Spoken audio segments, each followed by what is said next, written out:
Today's extreme heat is prompting a WRAL weather alert day. It is a scorcher, and if you live in the city, it's even hotter. WRAL climate change reporter Liz McLaughlin tells us where the heat is amplified today. Liz, good afternoon. Jeff, Renee, it's absolutely sweltering here. Feels like 107. It's even hotter.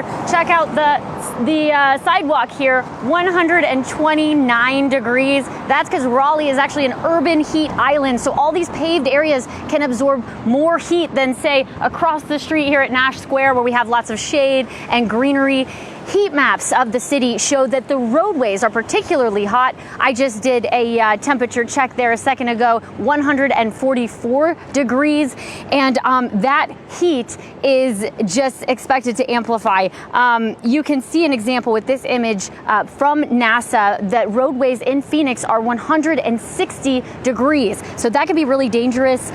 In Raleigh, city planners are actually working to address this problem by putting a coating on the roads that can absorb more heat. It's called titanium dioxide, and it's actually reflective, so it can make those roadways a lot cooler and cut through those urban heat islands.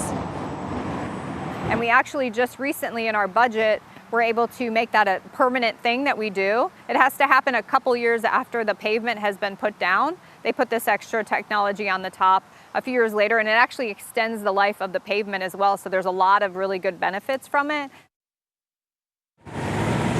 The North Carolina Department of Transportation says that they are working on putting more of that coating on more roads around the city, and that they're prioritizing vulnerable populations. So maybe where there's not as much air conditioning, people who have to use public transportation more might be waiting at bus stops, so they can really help to mitigate those heat islands.